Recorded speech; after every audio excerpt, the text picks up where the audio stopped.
southeast. Sunshine reappears for the southern half of the UK, but scattered showers continue for Scotland, Northern Ireland and Northern England. A cooler feel in the north, but still very warm in the southeast, 27 to 28 Celsius.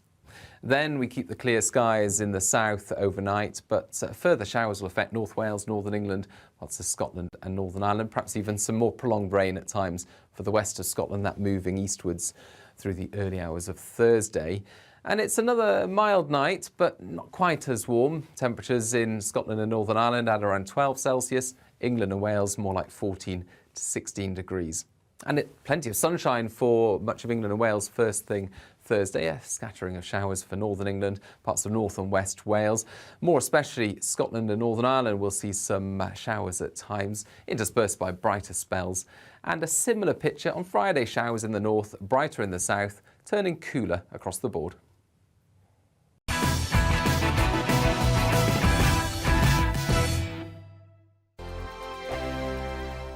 We are GB News. We're right across this great nation. On TV. On radio. On digital. Absolutely everywhere. We don't talk down to you.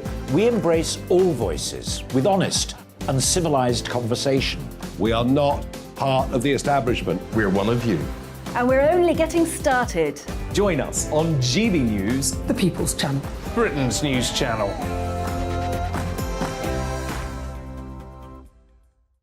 Hi there, it's Stephen and Anne.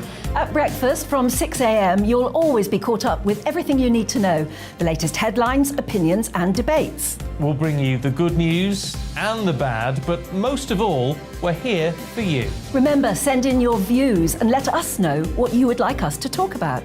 That's because we're your news channel. And every morning at 6 a.m, it's breakfast on GB News. My name's Tom Harwood and join me 9:30 a.m. every weekday for The Briefing, your one-stop shop for everything you need to know about what's going on in politics today. I wonder if this is a deal that might need to be like the biscuits in this factory, twice baked. Is there not an opportunity here to win out against the extremes? Tom Harwood, GB News. What are you going to do about it? Things should have been done differently, and they certainly are being done differently. Don't miss it. The Briefing with me, Tom Harwood, 9:30 Monday to Friday on GB News. Where would you like to go? Just take me to the studio, please, Matt. You know where you're going. I've got a show to do. Friday Night Feast on GB News, 7 p.m. And it's like nothing you've ever seen before. We take a different angle on the week's biggest news stories. The viewers and listeners set me some absolutely mad challenges to do. We tried to rehome a rescue dog. And yes, there's some other wacky stuff in there as well. I feel like I could take on the world. Well, that's that. Friday Night Feast with me, Patrick Christie's, every Friday, 7 till 9 p.m. on GB News. Be there.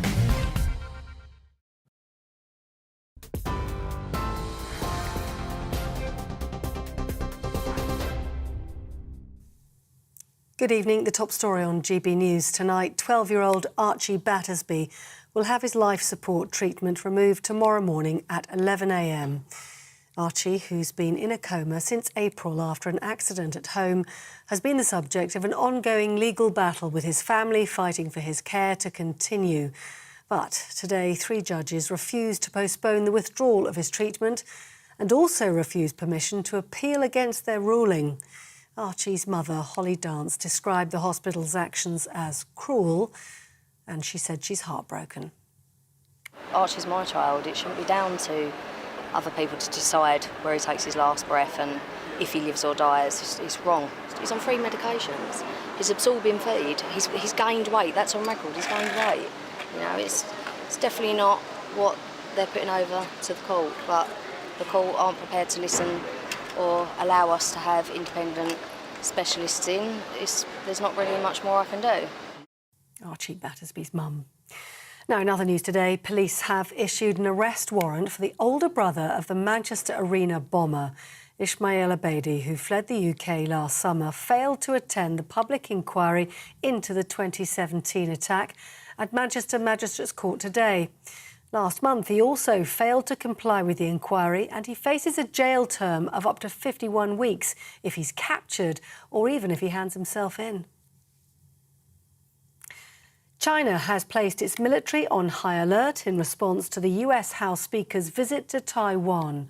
Nancy Pelosi travelled to the capital Taipei despite a warning from the Chinese president that it would undermine American-Chinese relations. After landing, she said Taiwan's democracy is under threat and the US remains committed to supporting the island's defence. The People's Liberation Army says, though, it will conduct joint military operations and test missiles in the sea east of Taiwan during her visit. Here, British Airways has suspended the sale of short-haul flights from Heathrow for at least a week, affecting domestic and European flights. BA says the move is in response to Heathrow's request to limit new bookings. Last month, the airport announced a daily limit of 100,000 passengers until mid-September. BP has reported a profit of nearly £7 billion for the second quarter, its biggest in 14 years. That's as UK households are facing high oil and gas prices, with inflation at its highest for 40 years. A consultancy firm warned energy bills could reach more than £3,600 per household this winter. Happier news, and day 5 of the Commonwealth Games in Birmingham has come to a close, with England racking up 31 gold medals. World and Olympic champion Adam Peaty has bounced back from injury to take gold in the men's 50 metres breaststroke final. And Hannah Cockcroft has a new Commonwealth Games record, with gold in the wheelchair 100 metres final on her debut, incidentally. And Craig Bowler has taken bronze in the bowls, a sport that's turned his life around after a suicide attempt left him a triple amputee. In judo, Daniel Powell won gold in his hometown. Well done to them all. You're up to date on TV, online and on your radio via DAB+. You're with GB News, where now it's time for Headliners.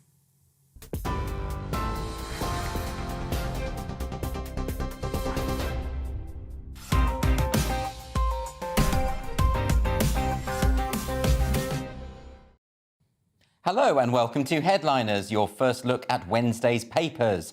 I'm Andrew Doyle, and joining me tonight are Josh Howie and, making his Headliners debut, Ben Norris. Very excited. I'm going to crack on first and have a look at tomorrow's front pages. And we start with the Daily Mail, which leads with China's chilling threat over US trip to Taiwan. This is, of course, Nancy Pelosi's extremely dangerous visit, which has led to some consternation. The Telegraph now leads with hacking warning delays Tory vote. And also they've covered Pelosi's visit to Taiwan as well, and the China threats. The Guardian runs with outrage as oil firms rake in huge profits while bills soar. We're definitely going to be covering that in a short while. On to the Financial Times now. They also go with Pelosi's arrival in Taiwan, which has sparked extensive Chinese military drills. And they've also got Uber's positive cash flow arrives at last, but Taxi Group still posts $2.6 billion loss. Onto the Mirror now. They lead with brazen profiteers. Oil giants make $7 billion in 3 months, while we all struggle with the fuel costs. That's BP there, earning a lot of money while everyone else is tightening their belts. And onto the Times now. They lead with 60% of Tory membership prefer Truss for next PM. I think we'd all gathered that already. Moving on to the Metro. They lead with this very sad story. Heartbreak for Archie's family. The judges refuse final reprieve for the brain-dead schoolboy. And those are your front covers.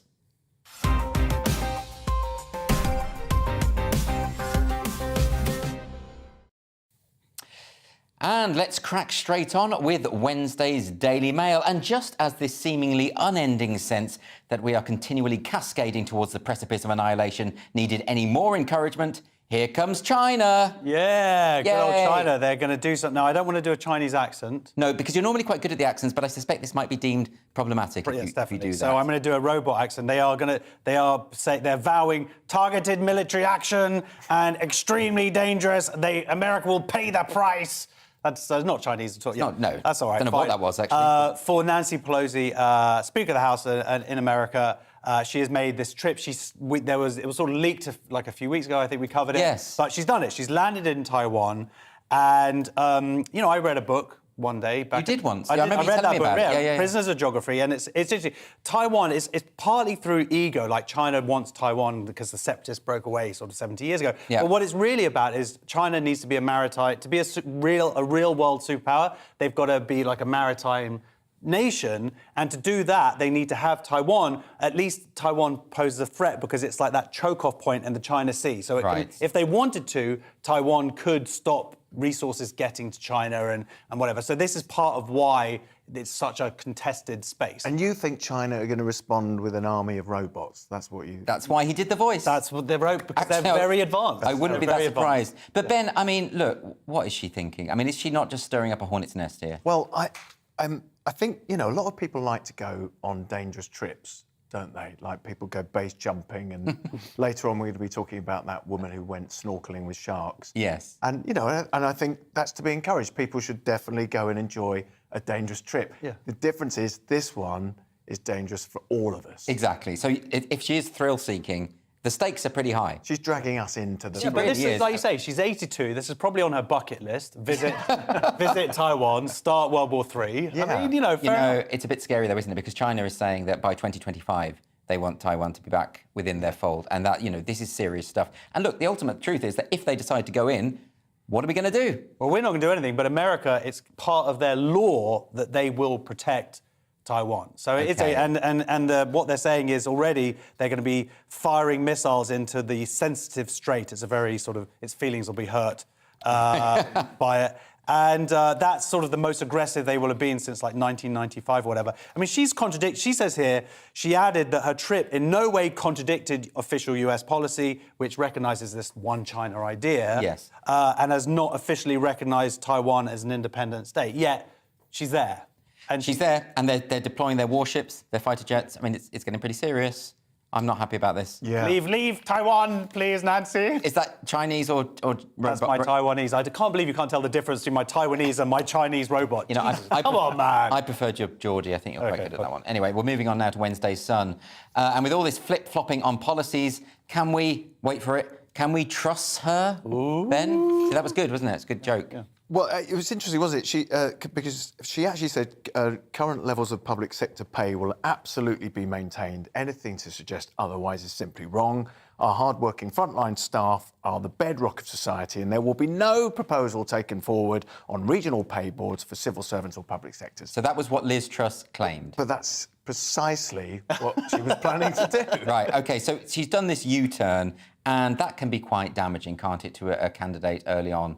I mean, we think of Theresa May, do you remember her U-turn over the dementia tax? Yes. What they called the dementia tax, the social care policy. Yeah. And it completely scuppered her from the outset. So it doesn't look good, does it, for Liz Truss, especially since she's clearly modelling herself on Thatcher.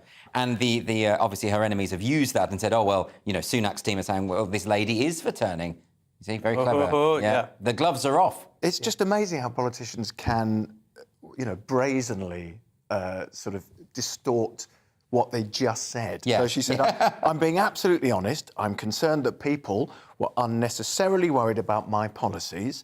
Therefore, I'm being clear that the regional pay boards will not go ahead, which is politicians speak for, I proposed a policy that I thought people would approve of. Yeah. They absolutely didn't, so I binned it quicker than a turd sandwich at a wedding. And that it never happened in the first place. And that isn't what I meant, even though that's what I meant. So would you think that she would come across, at this stage in her candidacy, would she come across stronger if she just said, look, I proposed this, I made a mistake, but, fair enough, I'll back off now. Would that be a stronger thing to do? I think most of us would prefer politicians that were just honest about their mistakes. Yeah. But they lie that they've made a mistake and they think we don't see it. There's just distortion of language. That's the bizarre thing about it, isn't it? Trump was very good at that, just sort of outright denying things he'd said when you could just Google it. But it worked, because the thing is, the people who are fans of these people see what they want to see, believe what they want to believe. Yes. So, but they're saying that actually Rishi Sunak's, her lead, Liz Truss's lead over Rishi Sunak, isn't actually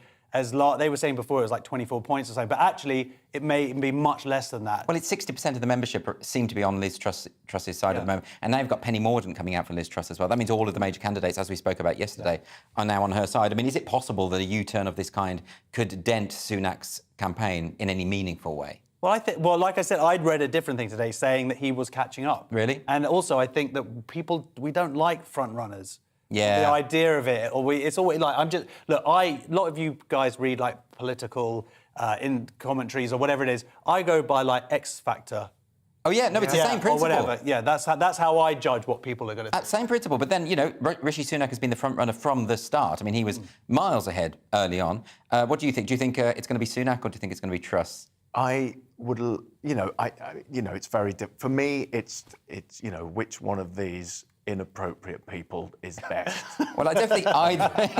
I don't think either of them were really our favourites. We were talking about other people, but it's got to be one of them. And I think Truss has got it. Well, I think Truss has got it. Okay. I don't think they're going to forgive Sunak for stabbing Boris in the back. I just don't think so. I think that you want a position in her government. Maybe I do. Okay, fine. Yeah. I think he might have one other issue that some of the people voting might have a problem with. And what would that be? Well, I'll leave that to your...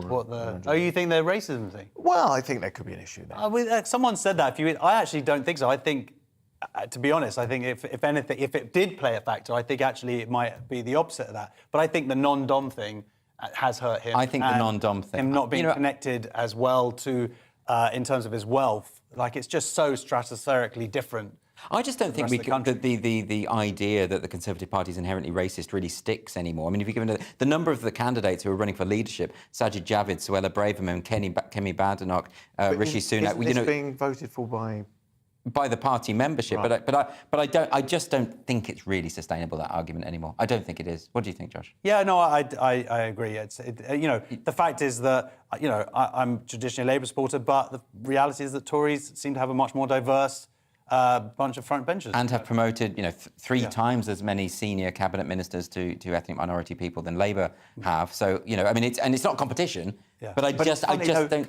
that he might be actually too embarrassingly rich for the Conservatives. It's the wealth. That's the point. The wealth idea. Maybe they should have gone with Sajid Javid. Someone whose father was a bus driver. Something that's a bit more. That might help with the red wall. Some kind of connection. Yeah. Who can associate with a posh boy like Rishi? Anyway, who knows? We're going to move on now to Tuesday's Daily Mail. And in the age of the cost of living crisis, it's comforting to know at least the families of oil barons will sleep warmly this winter. Yeah, oil barons and people who have shares in BP. Which I know you do, so you're fine. Oh, I've got loads of shares. No, I don't have shares. But their profits have trebled to a 14-year high of £6.9 billion, and that's profits in 3 months. So we are talking a huge amount of money. And as it was just said in the news, the average energy bill is predicted to be about £3,600 by winter for us. So, they're going and we're going the rest of the people. Look, Ben, just on pure PR, right? Yeah. I get... there have been loads of these reports about these CEOs just raking in millions and millions of pounds in bonuses. Here we've got, up to £7 billion profits. It doesn't look good, does it? Like, for the rest of us. It doesn't look good, but I heard somebody who represented BP on the radio talking about it, like they were saying, we can't help this. It's not our fault. They said, but it's not as simple as you think, because we're selling the fuel on to the fuel companies, and they're selling it to you. So, it's... Can't you refuse money? Is that not possible? Take a pay cut? It seems that they haven't found a system for that. It can be done. When Kenneth Williams was at the BBC, he wrote to the head of the BBC saying, you are paying me far too much. This is ridiculous. I'm not having this. That's all you have to do. Yeah, no, I'll be doing that. When I eventually get paid. It is scary, though, isn't it? We all know that this autumn and winter, everything is going to change massively. And we're kind of... People are still booking holidays and buying things, and, people are sort of pretending it's not happening, but it's coming towards us. Oh, I think we're just having complete denial. Yeah. I'm slightly dreading it, because I know that come the autumn, winter, I'm going to be heading off to my stand-up comedy gigs, turning off my central heating, because I can't bear the thought of being on stage knowing that the 3 radiators in my flat are earning more than me. It is going to be like... I think everyone's just spending their money now, like you say. Everyone's just... But look, can you talk me through something here? Like, I don't really understand. Why is it the case that the government, given that they are making these huge profits, couldn't they just put a cap on the energy prices? Is that not possible? Can the government not? Well, it's because it's owned by... I think the difference is between France and, is it's publicly owned versus privately owned. So that's it. But there are a few interesting ideas that I hadn't really read or considered before. First of all, there's a possibility of another windfall tax. Yes. But on top of that, they're sort of offering incentives to companies to allow them to invest in oil and gas, but they haven't offered those incentives to invest in green energy. And that seems, I know that oil and gas would probably come quicker to us, but still, it seems a bit mad that they haven't offered those incentives for greener stuff, which would have, I think, a longer-term impact. And also, the other thing is, one of the things that they could do is they could take that money, that windfall tax, insulate all these different lofts, meaning that we would need less energy, and again, having a longer-term impact than just this winter. Or maybe nuclear energy. Maybe that's another way. But again, that would take quite a few. Well, I mean, years. the French did it decades ago, and they're reaping the benefits now. You know, maybe we should have got in.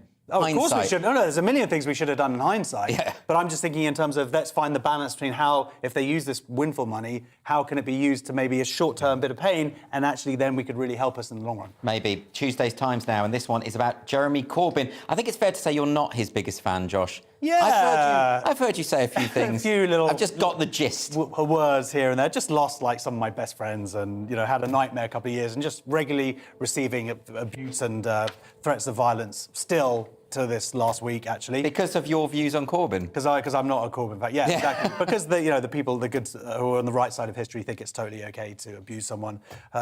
So anyway, let's get into it.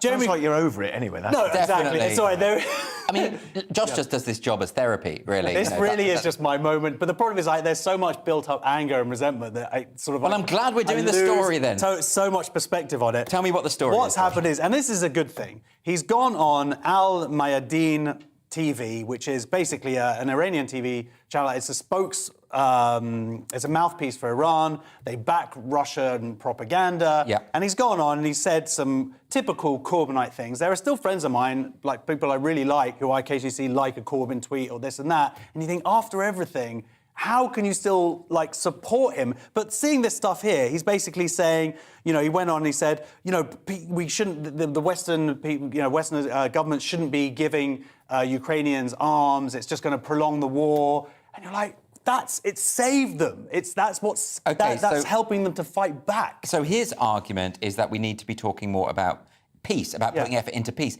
So, Ben, is it his view, am I reading this wrong? Is it his view that if you just stop giving arms to the Ukrainians, the Russians will be like, well, it's not fair, is it? So we'll just back away? Does seem a bit naive, doesn't it? A little bit. I mean, I kind of, I'm not as angry with Corbyn as you are, but...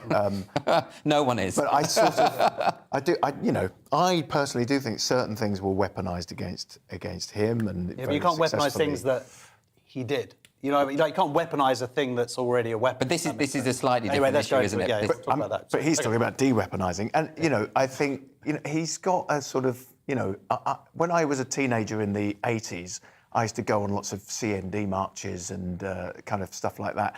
And, I still think it would be definitely a better world if we didn't have nuclear weapons. But I'm sort of, in this particular case in Ukraine, it does seem like just hoping for peace isn't really enough.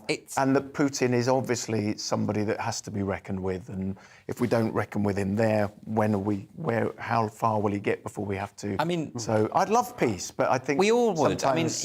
I have sympathy with your teenage self and going on those marches, and we were all a bit quixotic at that age, but we don't retain it into later life. And this idea that you just disarm one side of a conflict and it all ends is bizarre. People think that he might have lost his loss because of the weaponisation, which I totally disagree with as a word, but what happened with the Jewish complaints about his anti-Semitism or whatever, but that has nothing to do with it. The fact is that the British people recognised his ridiculous stance on these sort of towards Putin, and they were scared. They didn't want, and thank God he's not in control of this country at this time. For the Ukrainians and stuff, anyway. Fair enough. But I've written loads more, but we've got to move on. To be fair to Boris Johnson, he's a hero in Ukraine. he sort of did step up there, didn't he? Which just goes to show how difficult it is to get news through to those areas. Tuesday's Guardian now, and the walking anachronism that is Jacob Rees-Mogg. Ben, what's this about? Which one? Well, there were two stories that covered... Well, this is the one about Brexit. He's saying that he was wrong about the Dover delays. I love this, because he says, of course I got it wrong, but I got it wrong for the right reason. I'm going to use this for now on, and every time I get... What you will learn now, Ben, is Josh loves any opportunity to have a rant about Brexit. But let's get to the grips of the story. What exactly is he saying here? Well, He is saying that he said there wouldn't be any checks at the border, or there certainly wouldn't slow anything down, and now he's accepted that, yes, there will be. But he's saying... But the only reason it's slower is because the French are sort of deliberately, like they're getting each passport and saying, let me have a look through. But, actually, it turns out that they are forced to do the checks on anyone who's not an EU member, which we voluntarily removed ourselves. But look, is there not a case here? Look, if we look at the way that Emmanuel Macron has behaved, he's been quite truculent about the whole Brexit thing. You remember the thing with the Don't bring trucks into this. Oh, yes, exactly. That's a different issue, the truck issue. But the AstraZeneca thing, for example, he started sort of casting aspersions about whether the AstraZeneca would work because it came from Oxford. There's been a lot of this sort of stuff. It wouldn't surprise me if some people at but they've proved that really that isn't. Look, essentially, we are the people who created a border. Jacob Rees-Mogg is saying they've decided to do that. No, we decided to put that border there. They have to enforce their side of the border. We have to, and it's not like we let French people just come in willy-nilly or whatever. No. That's the border. And the difference is before you would they timed it and everything. And before they would glance at a passport, just make sure that's it, and then you would go through. That took 48 seconds. Now, because it's a border and you're only allowed into Europe for 80 days, over 160, whatever it is, you have to stamp it. That now takes 90 seconds. So that just is going to... I mean, this is the problem. I find this with a lot of people who voted Remain, who they think this stuff matters. It doesn't matter. Well, it does matter when Slight inconvenience. But that adds up to be 6 hours of people families queuing in. They don't just stamp it. They have to go like that afterwards as well. Wave it about because the ink isn't dry. Exactly. Yeah, and they have to be like, ho, ho, ho, ho.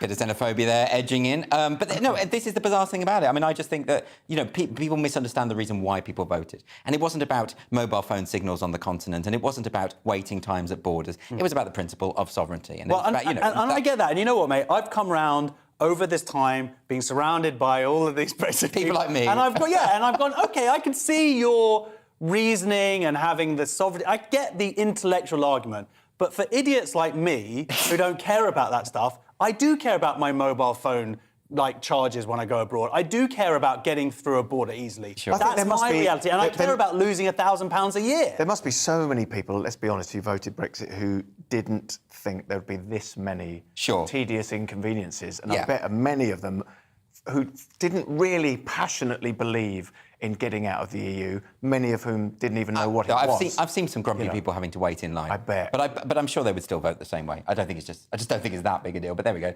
That's it for part one. Use my Irish passport, just go straight through. That's it for part one. But coming up, we've got stripping policeman, Gary Lineker in hot water, and sinful gay sex, the best kind. OK, see you in 2 minutes.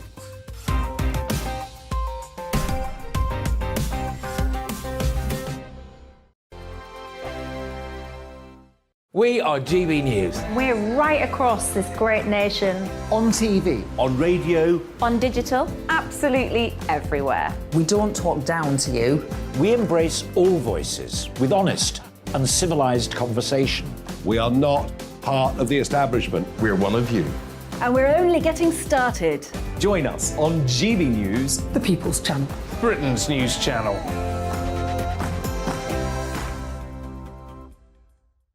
Hi there, it's Stephen and Anne. At breakfast from 6 a.m, you'll always be caught up with everything you need to know, the latest headlines, opinions and debates. We'll bring you the good news and the bad, but most of all, we're here for you. Remember, send in your views and let us know what you would like us to talk about. That's because we're your news channel. And every morning at 6 a.m, it's breakfast on GB News. My name's Tom Harwood, and join me 9:30 a.m. every weekday for The Briefing, your one-stop shop for everything you need to know about what's going on in politics today. I wonder if this is a deal that might need to be like the biscuits in this factory, twice baked. Is there not an opportunity here to win out against the extremes? Tom Harwood, GB News. What are you going to do about it? Things should have been done differently, and they certainly are being done differently. Don't miss it. The Briefing with me, Tom Harwood, 9:30 Monday to Friday on GB News. Where would you like to go? Just take me to the studio, please, mate. You know where you're going. I've got a show to do. Friday Night Feast on GB News, 7 p.m. And it's like nothing you've ever seen before. We take a different angle on the week's biggest news stories. The viewers and listeners set me some absolutely mad challenges to do. We tried to rehome a rescue dog. And yes, there's some other wacky stuff in there as well. I feel like I could take on the world. Well, that's that. Friday Night Feast with me, Patrick Christie's, every Friday, 7 till 9 p.m. on GB News. Be there.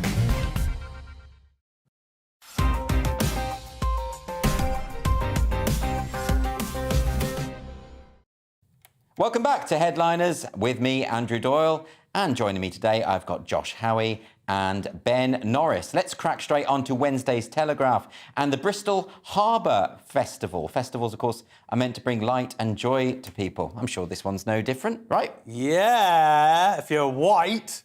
So you might have to do a bit of explaining. According to the Bristol Council. So yeah, the Bristol Traditional Harbour Festival has been branded too white and middle class. The council consulted on this festival's been running for 50 years, and following the Black Lives Matter protests in the city and the statue being chucked in and all that stuff. Yeah. Every year it attracts about 250,000 people, and they're basically saying it needs to be more diverse. Look, this is some of the stupidest stuff I've ever read. I've got to be honest. So let's get into what they're saying. They're saying that the harbour at the centre of the festival represents colonialism because it's primarily white and middle class, except that we live in a primarily white society. Yeah. Like, that's just a fact, you know. But they also talk about how there are invisible barriers to members of the global majority. Now, that is the new term that's been used to be a non-white population. I like this global majority thing. I'm going to start bringing it in every second I can. But this is their reason. Okay, so they're saying the boating community is predominantly white. Also, they wear a lot of white. They didn't comment on that. That was just you. That's just me. Try not to vamp, Josh. Yeah, okay. Let's get to the point. And this is it. So Bristol itself is 78% white British, but check this out. The festival is 83% white British. Okay. And that 5% correlation there is a big deal. And there are many people of different cultural backgrounds who find the overconsumption of alcohol and the commercial approach to food off-putting. So they're saying, basically, we want free food and no drunk people, and that would make everything brilliant. That's not the Bristol I know. Yeah. No, really? The Bristol I know is all about, Ben, cider, dub reggae, party drugs, and, fun times. But then you're part of that culture of whiteness, that pernicious culture. Can you talk to me about what is going on? In recent years, there's been this thing about counting people's faces according to skin colour. We had Lenny Henry at Glastonbury saying how white it was. We've had Jon Snow talking about that Brexit grouping or rally or whatever it was, saying how white it was. Why are people noticing and caring about the skin colour of participants in events? Like, what's the point? Well, I guess I can understand why in certain situations you might think this could do with being more diverse. I think the idea of diversity has been, and sometimes still is, a good one. I think occasionally... This panel, very diverse. I think sometimes, perhaps it shouldn't be as surprising. But this is a festival of canals, or whatever. It's something to do with canals. Regatta? Yeah. Boats, basically. I'm seeing guys with cardigans over their shoulders, slip-on shoes, a certain sort of, maybe a hamper with some bubbly in it.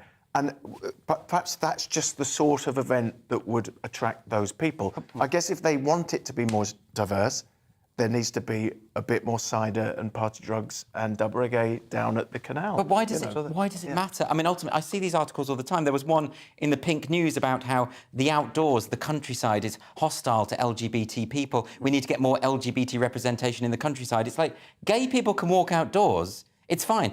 We can make that decision. This idea that they don't know, do they? What's wrong with you?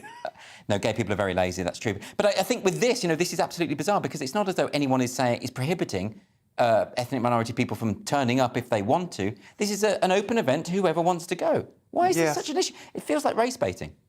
to be honest. Yeah, well, it is very spare. And on top of that, you know what they're going to do? We're going to get the paid advisory board involved. It's a con. It's a con. They're bringing these people on. That's what it's really about. Yeah. The money that is made in the diversity industry is absolutely obscene. You know, it's to try and fix a problem that doesn't really exist. Yeah, If there was a racist system going on, if there were racist people stopping people getting in, I'd be the first to say, let's sort this out. But this isn't a problem. But on the other side of that argument, there is some bonkers, sort of more right-wing people involved in the whole thing.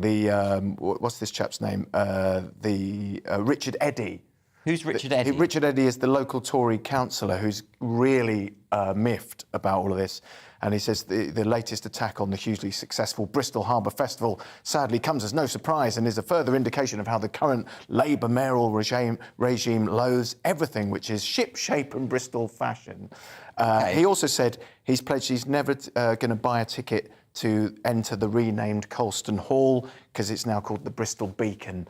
And it seems real Bristolians should avoid the city centre. So he's bringing in the Edward Colston element to this. But he's also using the phrase real Bristolians, and I'd like to know what he means by that. But again, I don't think he means race. I don't think that. Well, no, but what does he mean? What is a real Bristolian? I don't know. One that likes boats, maybe? Is that what he means? I don't know. Anyway, on to Wednesday's Guardian, and a topic that I have a vague familiarity with, Ben, this next topic. Yes. Which I believe is Justin Welby. Yeah. What's happened? Well, he's basically affirming the validity of the 1998 declaration that gay sex is a sin. Finally, someone says it. Okay, I mean, and he's of course the Archbishop of Canterbury, and he's the leader of the. I guess the best way for most grown-ups to respond to this is just to remind yourself that sin is pretend.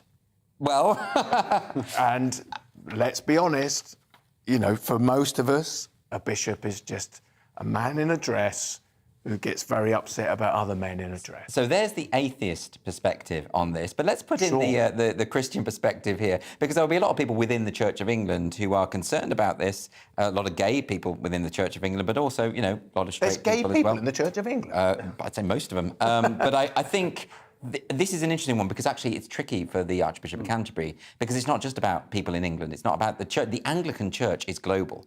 And a lot of the Anglican Church, of course, spreads across countries where being gay is it will make you a pariah. We're talking African states, the Sudan, places where it's seen genuinely as diabolical. He has to somehow keep those bishops on side and those nations on side. But the thing that this Lambeth 1.10 or whatever, the actual, when you read it, you're going like, this is a bit harsh. Basically, it says, it rejects homosexual practice as incompatible with Scripture, upholds faithfulness in marriage between a man and a woman in a lifelong union, but it says same-sex unions should not be legitimised or blessed. And that just, it's so weird because it seems so alien to today's Well, general... I mean, it is incompatible with Scripture. I mean, Scripture's pretty clear on that point, but then so is wearing mixed fabrics. I mean, that shirt is probably incompatible with Scripture, I would have thought. You're saying this is a gay shirt?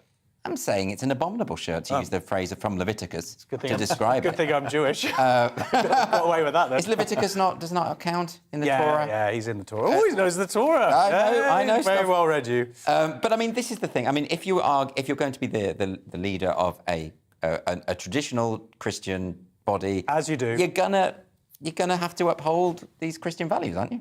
Ultimately. Ultimately, but then he's also saying, as a balancing gesture, that they wouldn't punish churches in Scotland, Wales, and the US that allow for same-sex marriage. So he's trying to make everybody happy. Yeah, he's trying to walk the tightrope. And then no one's going to be happy. Yep, that's the way it goes. Wednesday's Times now, and at this point, what even are the police, Josh? What's going on here? Well, they're not strippers, or they shouldn't be strippers.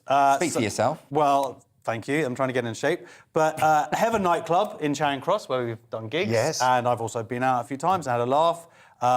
Basically, they do a Thursday night is their gay porn idol competition where they have people doing stripping, and then it's hosted... Sorry, what was the night again? It's the... I'm surprised you're here. Don't worry, you've got 2 more days. Okay, fine. Tomorrow night. No, 2 days, yeah, so you'll be fine. And then you can win between £100 and £1,000. And I'm guessing what happened here is that an off-duty policeman has gone and done this competition, and maybe, I don't know whether he or she wore their uniform or not, but they probably took their clothes off. Probably just his helmet. because, you know, and it's really the government's fault because the police aren't being paid enough. This is what they're resorting to. They have to now. resort to winning porn So this letter they've been put out here for the West End Policing Unit. It says while they're off duty, they have to basically keep their clothes on still. So this is the question, Ben. You know, surely we should be able to say to the police, you know, they're in a job like anyone else, but in their own free time, can't they just do whatever the hell they like? I suppose so. It took me a while to understand this story, and I'm not sure I do fully, but because it isn't. Well, when a man loves a man. It doesn't detail. It doesn't detail what they did that they sort of got told off. I guess what they did is wore some aspects of their uniform. I don't think it's even that. The truncheon, maybe? Yeah. No, because they're saying that there's no suggestion of anything unlawful. They're saying officers have been reminded of the need to uphold standards while off duty. But also, especially when identifying themselves as police officers. So I'm imagining that the MC knew they were a police officer. OK, ladies and gentlemen, welcome to the stage. Is that your camp? PC Plonker. That's my Plonker. Wow. That's all it came to. I don't know what. Sorry. What goes on in your mind? I apologise. So many offences. Go back to the robot voice. Yeah. PC Plonker. I mean, look, I think he should be able to do what he wants. I mean, I think if he's representing the police force, my worry is more the way the police behave when they're on duty at Pride events. So there's this video that's been going viral this week of police officers dancing to Dancing Queen, you know, covered in rainbow flags, obviously politically partisan stuff. I just think, like, don't do that. Just go and solve some crimes. Yes. Come on. Does that mean really reactionary? Yeah, they need to look unemotional in those situations. No dancing. Yeah. No dancing. No. ABBA's a tricky one not to tap your foot to. I think if you're on duty, you absolutely shouldn't. All right, they're like the soldiers outside Buckingham Palace, you think? Yeah, that's what they should be. Okay. I don't want police to have fun. Or to have rhythm. Or rhythm. Yeah. That's it for part 2. After the break, we'll be talking about the demise of Mock the Week, Desert Island Discs, and why women's art is so undervalued. See you there.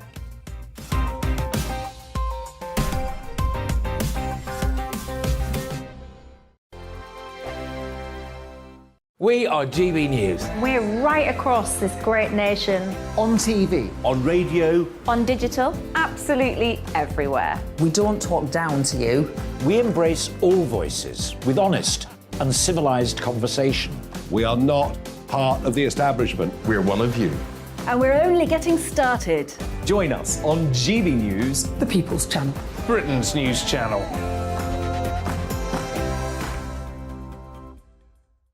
Hi there, it's Stephen and Anne.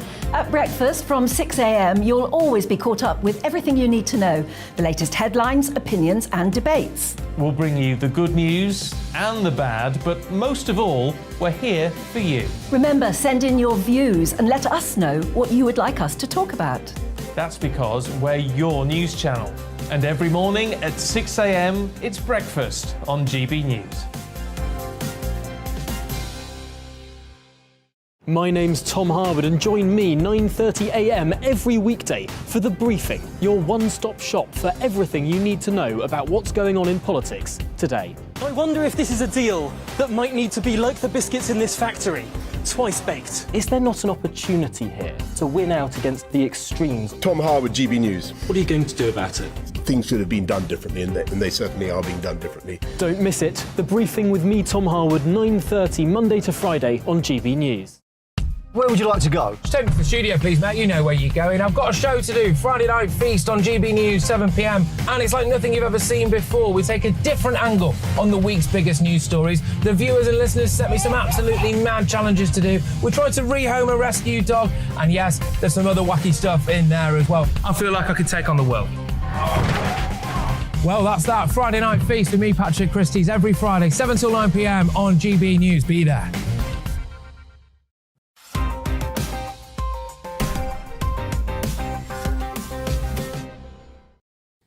Welcome back to Headliners. I'm still Andrew Doyle and I'm still with Josh Howie and Ben Norris.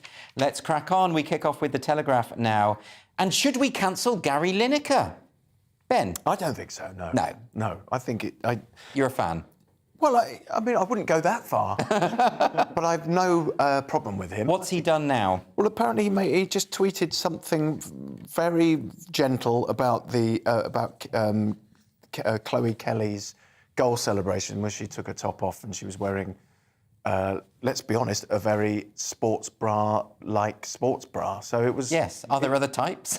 Well, I don't know, but negligee sports I bra. certainly didn't think, oh, my word. Well, the thing is, what he actually tweeted... I mean, let's have a look at what he tweeted. He said, Kelly is England's heroine, bra none. Which doesn't make sense because she was actually wearing a bra, so... That's what I'm offended by. I get the tweet, I get the pun, but... You're offended by the joke construction. You see, Absolutely. you're always if you had on. Adam Bloom on here, he would literally be having a fit right now. Now, the thing about that is, though, he claims that... Because he says it's been interpreted as him making a sexist joke about the fact that women wear bras and these are women playing football. And he says it was specifically about that image of her in a bra and it was just a stupid pun. Yeah. So where do we stand on this, Josh? Because, I mean, there was a lot of anger about this. Oh, there is a lot of anger, but there's a few reasons why I think there is a lot of anger. First of all, but he's like saying, he said, oh, no, I think the people who are complaining hadn't appreciated the context. It's like, oh, those women who are mostly the people complaining, oh, these feminists, they just don't get context, those idiots. So it seems to me slightly condescending there. But what it really is... and by the way, the other thing is he says, I will not be bullied into self-censorship, yet he deleted the tweet. So OK, so he clearly was bullied. Some of the things. And also he said he'd run the tweet past my two friends, they're both feminists, and they said it was absolutely fine. It's like, it's that whole defence, some of my best friends are feminists. But he should be able to talk about what he wants. But, of course he should. But you know what it is I know really what's going behind the scenes is he's been very dismissive about gender-critical arguments and women who are basically fighting for fairness in women's sport. Yes, absolutely. And whatever. And I think a lot of feminists have thus jumped on this, rightly so, to go, oh, so you're not going to protect women's sports, so you're going to... Because that's what he said the other day. He said something like, maybe, what did he say? He said he was attacking women for standing up for women. He said, oh, it's all divisive nonsense. Yeah. It's like, no, it's women fighting to be in women's sports and to be fairly, and then you're then making this joke about... Yeah, exactly. You're dismissing it. So let's check something. Is Gary Lineker still the host of that football show? I believe it is only because I read it here. Yeah. As he's still in the match of the day. Match of the day. That football show. I mean, as you can hear, welcome to the team. I'm not an enormous football fan, but his status seems to me far greater than the reality of who we're talking about here. Yeah. And I'm always amazed how often Gary Lineker is, front page news. Well, I mean, it's often the way he tweets as well. He can be very sort of censorial about other people. Yeah, well, that's... And very opinionated. And so, in a sense, I think there's a sense of schadenfreude here going on a little bit that, he's been jumping into these debates and now he's on the receiving end. Absolutely. Maybe. When I look at what that word means, I'm sure you're right. Wednesday's Express and the end of that BBC comedy staple, Mock the Week. Ben, you've been on Mock the Week. I have. A number of times. Three times. I used to do the warm-up. Lots of people did the warm-up, but I warmed up a couple of series. And I just happened to be lucky enough that some guests kept either falling ill or not turning up. And they would say, hey, Ben, do you want to come on the show? So I got 3 opportunities to be on it. And how was it? It was really difficult. Yeah. It was really difficult. I'm going to be honest, it was a very difficult show for any comic who wasn't one of the regulars to get your... you might have written 22 jokes. Yes. But you were going to get 3 of them in when everybody, all the regulars would get 22 jokes. And it's been axed now, so nearly, 17 years? So 21 series. Yes. Yeah, which is... And it's going now. Do you have any idea why they're axing it at this point? Oh, I'm not really sure. It's still popular, isn't it? I'm not sure if it is that popular anymore. Really? I think the golden days... Really, when you went off the show, I think that's it. That's coincided with that. That's how I felt about it. Yeah. But this has just taken a dive since then. But there is also the quality issue. I mean, Mock the Week was always known for sort of the Frankie Boyle kind of very edgy humour, and now that's sort of out of fashion. You've got a lot of fashionable comics who often just sort of, basically just say Guardian talking points in lieu of a punchline and get a round of applause, and they don't really work on that kind of show, and it can get a bit bland, can't it? I think that's exactly what's happened over... It's got too nice. It got a bit nice and a bit, comfortable, and there wasn't the edge there. Yeah. Like there is here... Yeah, exactly. Robots! Gay robots! You're not going to get that on Mock the Week. That's why we have Josh for The Edge.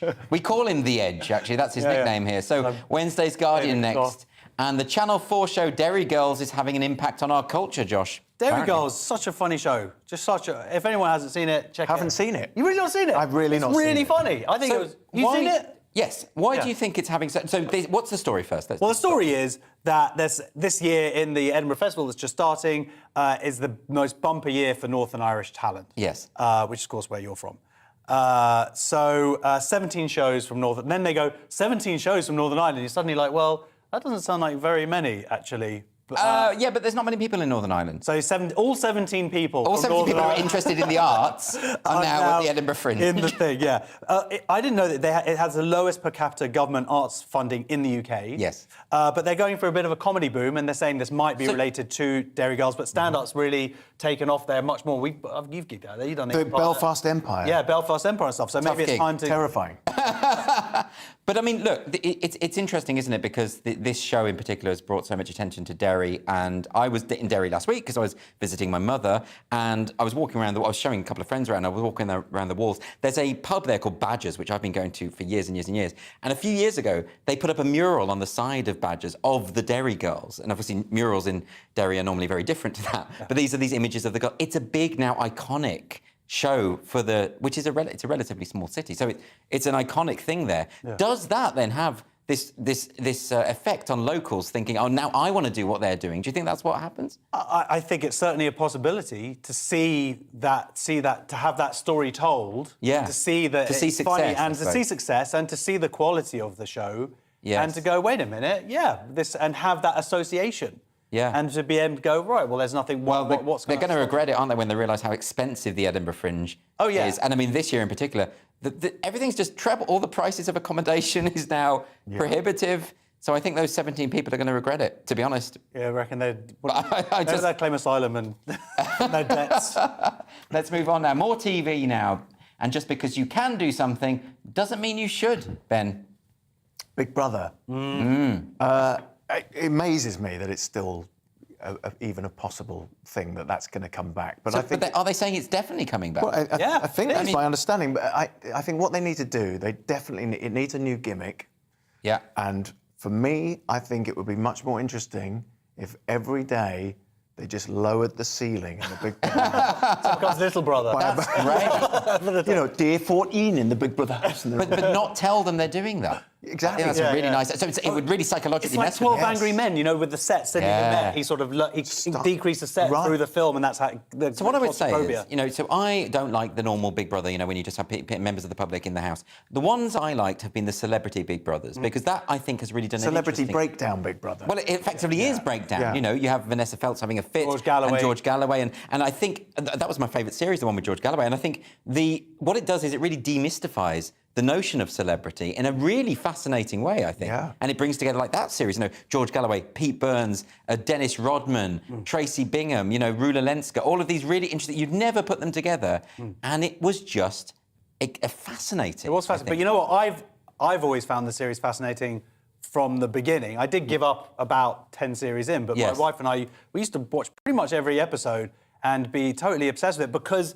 Yes, the first series is interesting because they genuinely didn't really know how to play the game properly or whatever, or at least Nasty Nick did. But what happened is, in the future, people started being aware, and it was right at that time where people started being aware of media, how it works, how editing works, and all of this stuff. But even through that, you would get these moments of truth where you would see humanity really coming through. But that's it, because when you're filmed 24 hours, you can't keep up the performance the whole time. That's why the celebrities break down. Did you see Leo Sayers' tantrum? That was incredible. Yeah. But and that's why, you know, you had the big race row with Jade Goody, and you know, people can't keep up the pretense for long enough. Yeah. And so you get this really fascinating social experiment. Celebrities are sort of don't have to deal with other people the way the rest of us do. Yeah, exactly. You know, so that when they're forced into any kind of situation where they can't just call on a helper or, you know, get in an Addison Lee, they find themselves in a very bad way. Fascinating. Well, I, for one, will be watching. Anyway, one for the Luddites now. From The Guardian once more, Josh. What's it? Yeah, so it seems that 1 in 30 Britons take a CD player on holiday, which seems amazing to me. I don't think you can still get CD players, can you? I don't know how this is sort of happening here. Now, is there like a black market of this I don't know about? What's going on? I guess so. Something's going on, bringing back the CD player. You know, it's like vinyl. Instead of vinyl, it's like people have got. Is it going to be like Betamax? I think that certainly for men, it seems like it's mostly men who are doing this. I think it would give you a certain sort of attractiveness on the beat. Look at my Sony Walkman. Is it? I don't think, Josh. Because young women would come over and go, what is that? What is that? Yeah. Well, why not bring a gramophone? Well, what? Well, you know may what? as well That's at that a pretty point. good 'Cause idea. she wouldn't want to go. Oh, I see. Look, the thing about this is, I mean, there is a case, isn't there? Because, of course, digital downloads don't have the sound quality of a CD. I've gone back to CDs. You know? I mean, I've got vinyl too, you know, but I was always encouraged by my wife to get rid of all that stuff. Get rid of the CDs, we don't need them.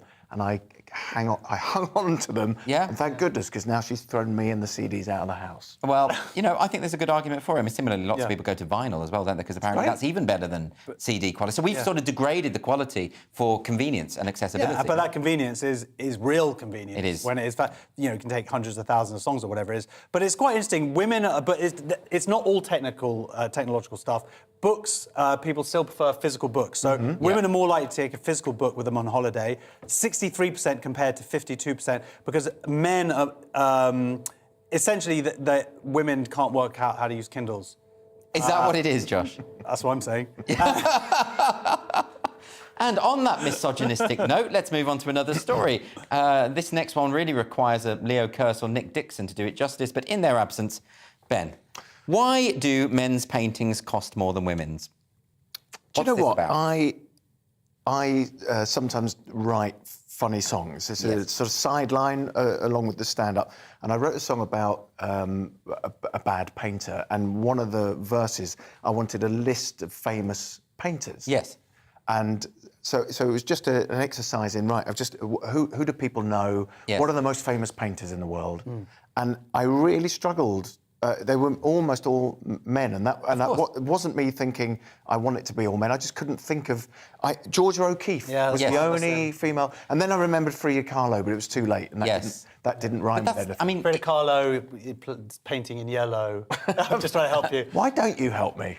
It does rhyme. But I mean, isn't this, you know, an inevitability? You know, just as, you know, most of the masterpieces are going to be by men because, you know, they're historical and they're from a time when women weren't encouraged to you know, go that into makes sense back then, but not necessarily now. And someone's actually gone out and done an experiment with this and taken this sort of picture, shown these pictures in this gallery that were created by AI. Yeah. And then sometimes said it's made by a man and sometimes say it's painted by a woman.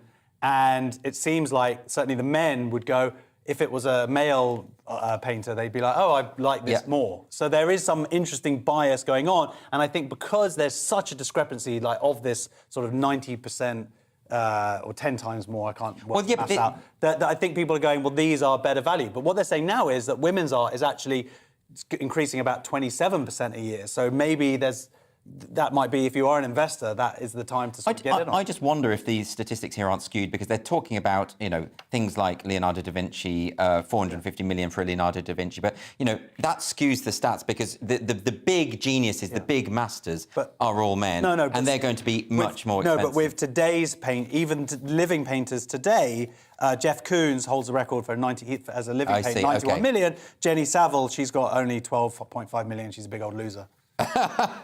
OK, let's move on now to the Telegraph once more. And thank God this story wasn't around 2,000 years ago, Ben. Or is this you? Yeah, so history students are being warned that accounts of religious miracles may disturb them. So this ties into those stories of like how, you know, kids at university or whatever are being told, watch out, guys. And let's find out some of what these trigger warnings. It's not, by the way, walking on water or water into wine. That's, you know, it's much more risque stuff like that. You ready to go through this? Here we go. There was a woman, and this, by the way, is the hand of St. James supposedly cured this. The hand of St. James did this. There was a woman swollen with the disease of dropsy. I don't know what that is. I don't know what dropsy. Just kept dropping things. Just a clumsy woman. Okay, there's another woman, pit of her stomach burst forth, i.e. she was putting on weight, until the floodgates of her bowels opened, so diarrhea. She was... Look, I've seen that happen behind a falafel stall at Glastonbury. So. And did you need a trigger warning for that? I was OK, but, you know, I think people should... Do you think it was a miracle? I would say that, but why is it that we are patronising students like this again and again? If you're studying history you're going to see disturbing things because they're all dead, and a lot of them died in quite gruesome ways, right? I mean, similarly with literature, there's, putting a trigger warning on literature is basically patronising, saying to the students, you can't cope with the reality of the subject that you have chosen to take. I just get really bored. Well, this is what University of Kent's Professor Frank Furedi saying that they're an invitation to infirmity, like young people invited to feel like patients rather than students. But I mean, similarly if you're a biblical scholar, if you're talking about miracles, I mean, if you take the story of Elisha and the bears in the Old Testament, where Elisha, the prophet, is walking through the town. These young children point and say, bald head, and so God Why are you pointing at me saying bald head? I wasn't pointing at you, Josh. I was illustrating the story. HR. And at that point, God sends a couple of bears to rip the children to pieces, kills 40-odd kids. That's in the Bible. Now, you don't need a trigger warning if you're going to be studying. That is my favourite story in the Torah about kids. Do not take the mickey out of bald people. Okay? It's a cautionary tale. Yeah, from God. He's going to get. This was another miracle I liked. It said that another woman had a foot incapable of acting like a foot, with toes and heel reversed. I mean, she mustn't have known whether she was coming or going. Yeah. And look, we can't top that joke, so I think we should leave it there. That is all we've got time for. I'm not here tomorrow night. Someone else is going to be taking over the presenting role. That person is Josh Howie. He's going to be joined by Leo Kearse and Nick Dixon. So we will see you tomorrow at 11 p.m.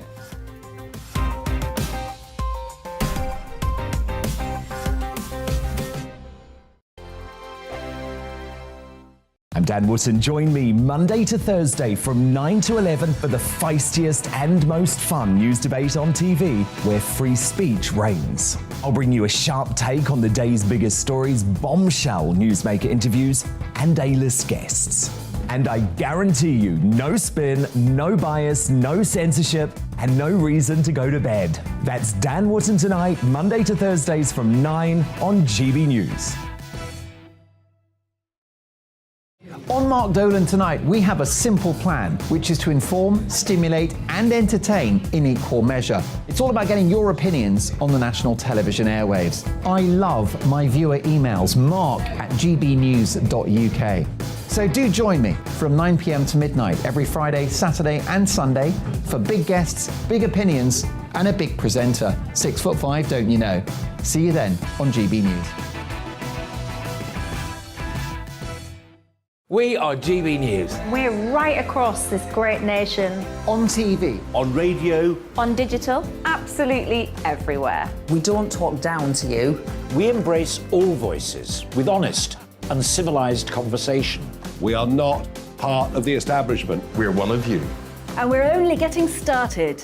Join us on GB News, the People's Channel. Britain's news channel.